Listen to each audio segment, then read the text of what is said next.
여기 송북동에는 아직도 가을이 한창입니다. 제가 사는 강원도 쪽은 뭐 이미 겨울이 시작됐어요. 일부 북쪽에서 이제 눈이 내리고 뭐 개울가에 뭐 얼음이 얼기 시작했습니다. 같은 땅인데 이렇게 계절적인 차이가 있습니다.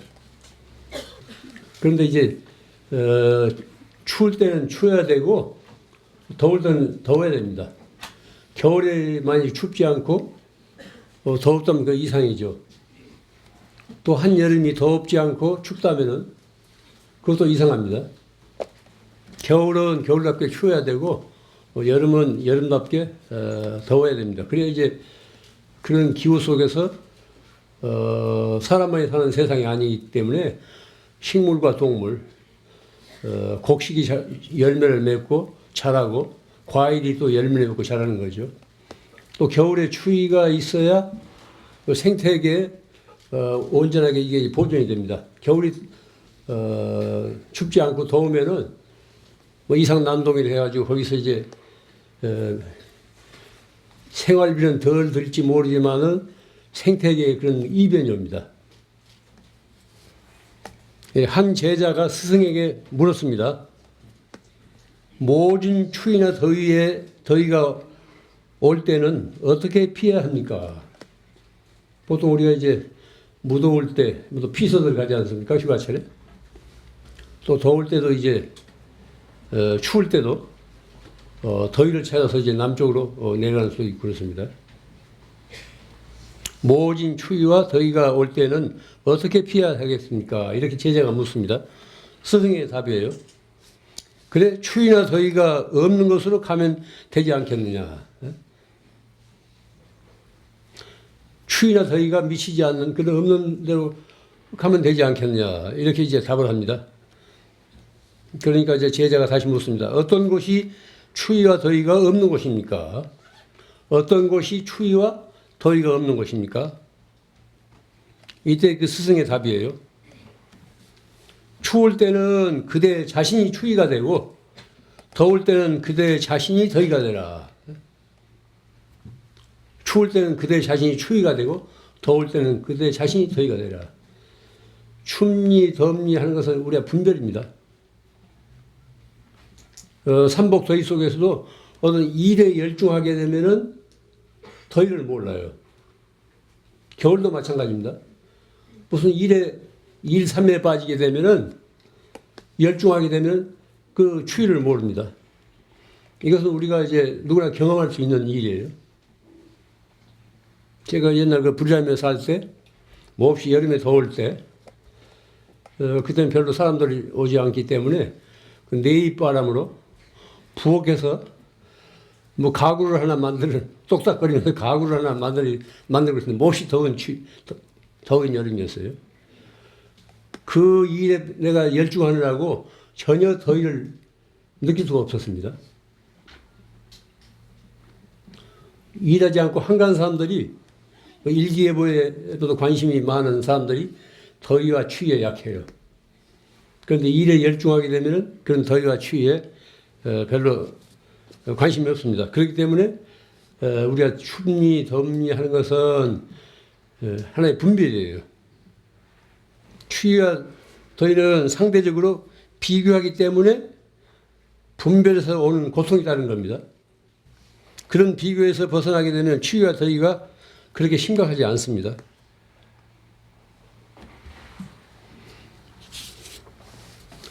이런 현상은 비단 추위나 더위뿐만이 아닙니다. 뭐 생사를 나고 죽는 일, 괴롭고 즐거운 일, 혹은 얻고 잃는 일, 또 사랑하고 미워하는 일, 가난과 부 등도 상대적인 비교에서 오는 현상이에요. 거기는 절대치가 없습니다. 늘 상대적인 비교에서 오는 현상이기 때문에 좋으니 굿니 사랑하니 미워하느니 또 이제 뭐 잃었느니 얻었니 이렇게 늘 우리가 그렇게 분별을 해요. 그러니까 피서 가는 사람들은 우리 동양이나 어디 가면 이제 더위가 없을 거라고 생각하고 피서를 가지 않습니까? 모처럼 이제 휴가철에. 근데 거기는 거기대로 다 이제 더위가 있게 마련이에요. 뭐 추위도 마찬가지고. 번뇌 밖에 따로 보리가 있는 건 아닙니다. 뭐 경전에서 부처님 말씀이 있지 않습니까? 번뇌와 보리가 별개의 것이 아니라는 거예요. 표리 관계입니다. 거죽은 번뇌이니까 좀 속은 보리예요. 지혜란 말이에요. 도. 번뇌 밖에 따로 보리가 있는 것이 아니고 생사를 떠나서, 그러니까 우리 일상생활 떠나서 따로 이제 뭐 열반이 있는 게 아니라는 겁니다. 현재 이 세상 밖에 어딘가에 천국이 있다고 흔히 우리들은 믿고 있는데, 바로 이 현실 세계에서 우리가 천국을 이룰 수 있는 것이지, 이 현실을 떠나서 따로 천국이 존재하지 않는다는 그런 그 가르침입니다. 이런 분별을 없애기 위해서 스승은 추위를 피하려 하지 말고 내 자신이 추위가 되라는 것, 내 자신이 더위가 되라고 이렇게 설파한 겁니다. 요즘 이제 온 세상이 하나같이 불황과 경제 위기를 말하고 있습니다. 뭐 미국발 금융위기 있자고 하는데, 이게 온 세상이 지금 이렇게 불황과 경제 위기를 말하고 있습니다. 그럼 이러한 경제 위기 앞에서 사람이 사람답게 살기 위해서는 어떻게 처신해야 할 것인가가 우리에게 주어진 과제입니다.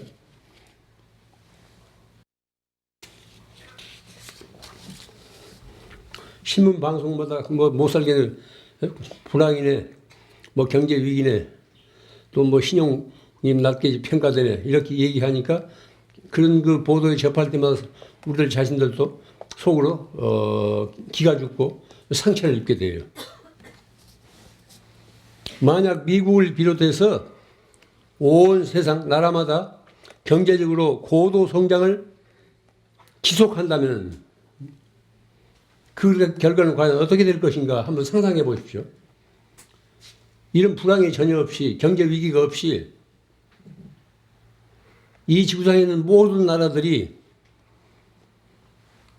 한결같이 불황을 모르고 고도 성장으로 치닫게 되면 그 결과가 어떻게 될 것인가 한번 상상해 보세요. 이건 끔찍한 일입니다. 불황과 이제 경제 위기보다 훨씬 끔찍한 결과를 초래할 수 있어요. 왜냐하면은 국가 지도자를 비롯해서 사람들은 어떤 경제적인 문제를 자제할 줄은 모르지 않습니까? 억제할 줄은 모른다고. 그저 많이 갖고 많이 차지하고 많이 쓰고 많이 내버리고, 이런 우리가 틀에 갇혀 있기 때문에 그 밖의 것은 전혀 생각할 수가 없는 거죠.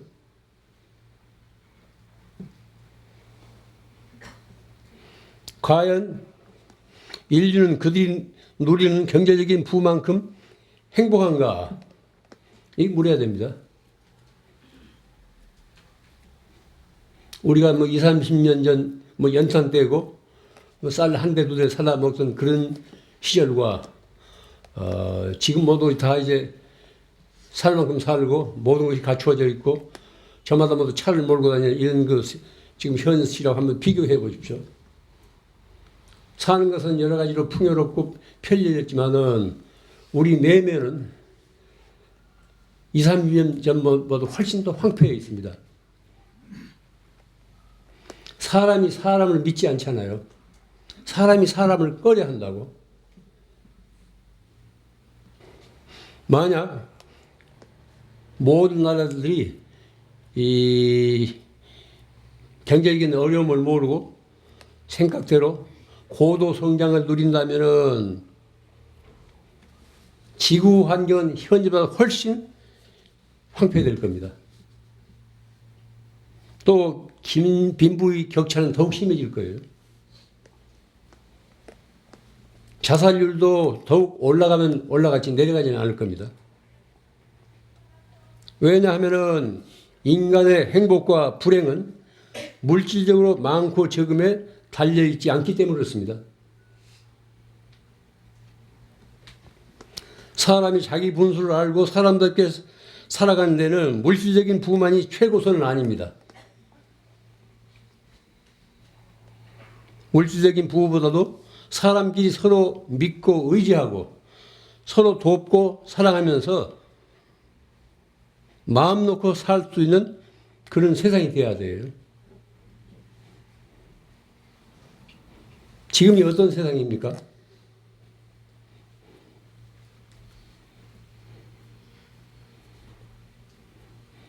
우리가 사람이면서도 20, 30년의 사람에 비해서 훨씬 인간 가치는 전락되어 있습니다. 사람이 사람을 못 믿어합니다. 모두 꺼려하지 않아요. 이런 현상은 사람과 사람 사이에 무언가 불순물이 끼어들어서 그래요. 불필요한 불순물이 끼어들어서 그런다고. 물질이 됐건 부가 됐건 없어도 좋을 그 불필요한 것들이 사람과 사람 사이를 끼어들었기 때문에 서로 못 믿어하고 불신하고 꺼려하고 그런 겁니다.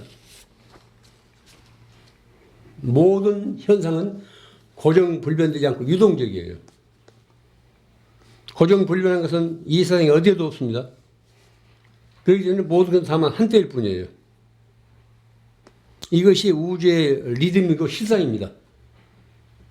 경제적인 불황, 이것도 인간들이 스스로 조절할 줄 모르니까 어떤 우주의 리듬, 보이지 않는 손에 의해서 그렇게 되도록 지금 율동을 하고 있는 거예요. 그렇게 되도록 파도를 일으키고 있는 겁니다.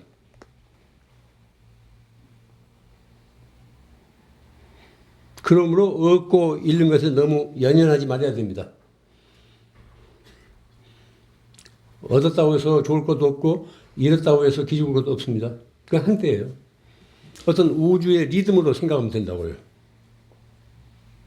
이 일을 당한 그 당시는 괴롭고 참기 어려웠던 일도 지내놓고 보면 그때 그것에 그나름의 의미가 있음을 알 수 있습니다. 뭐 뒤늦게 우리가 알아차리죠.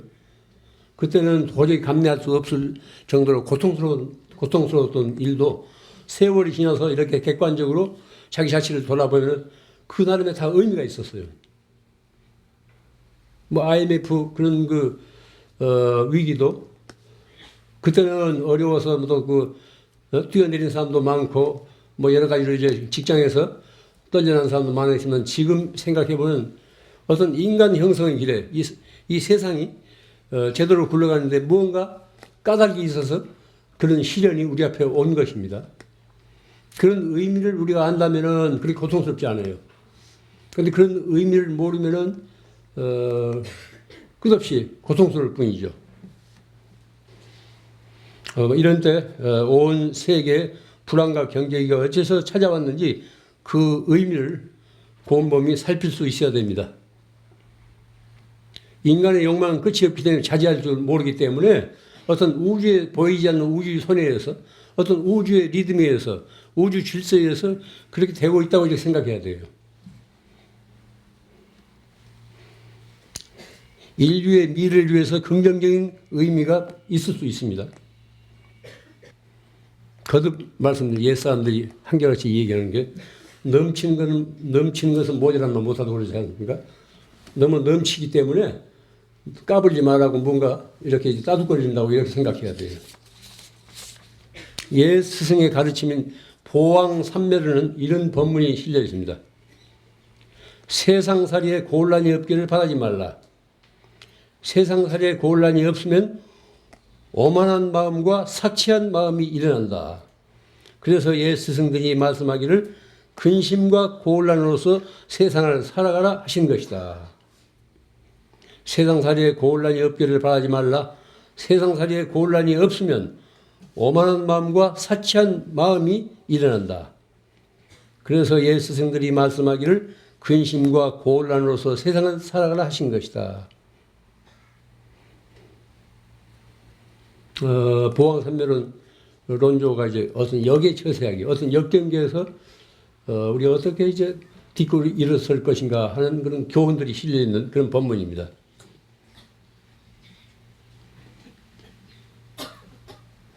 그러니까 경제적으로 고도 성장을 하게 되면 지금도 훨씬 사람들이 오만해지고 또 사치하게 될 겁니다.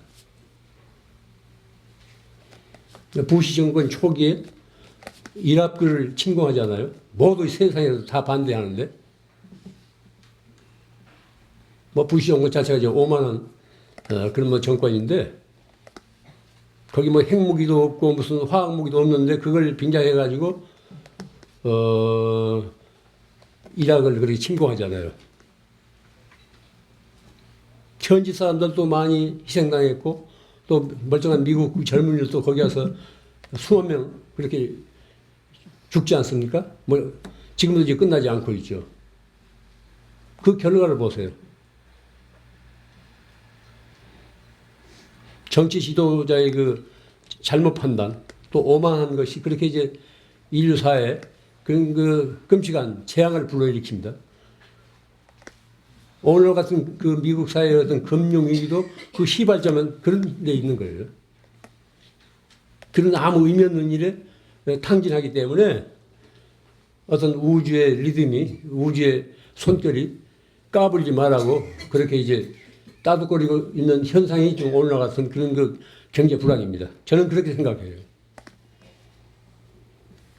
세상살이에 곤란이 없기를 바라지 말라. 세상살이에 곤란이 없으면 오만한 마음과 사치한 마음이 일어난다. 그래서 예수 스승들이 말씀하기를 근심과 곤란으로서 세상을 살아라 하시는 것이다.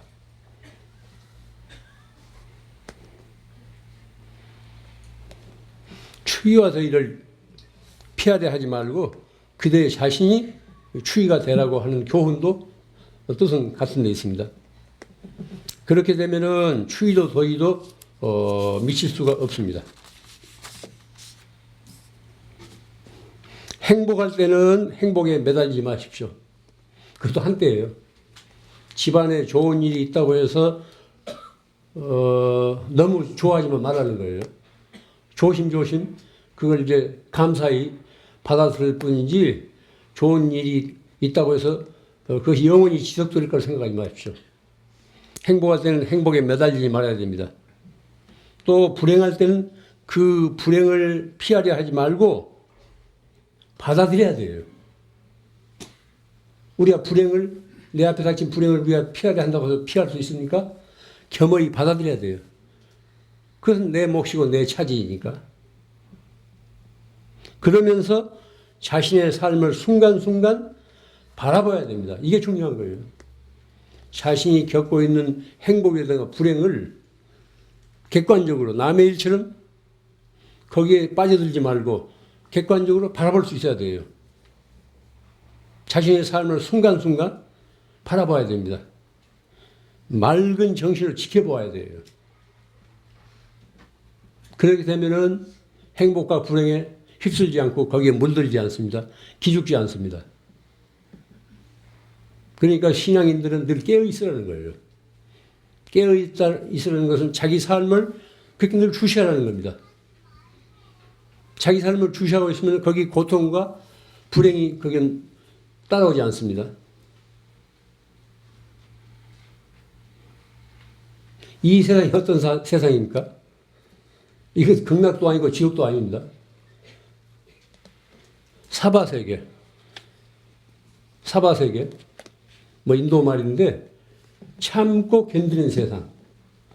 참고 견뎌나가야 하는 세상.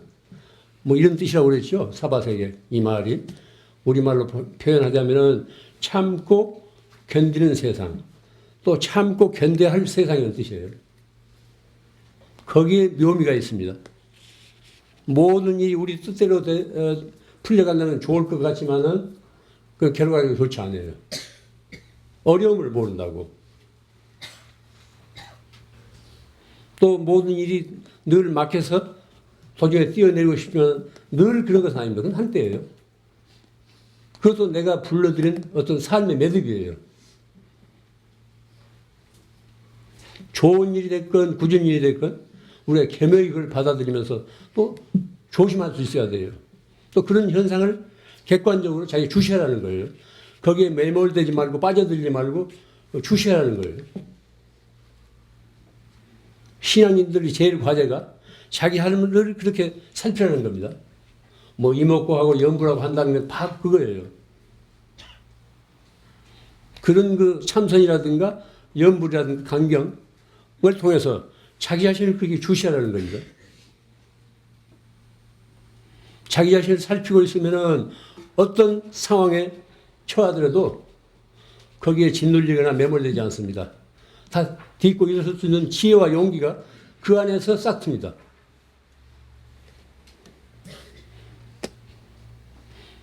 자기 자신을 주시하면서 어떤 삶의 의미를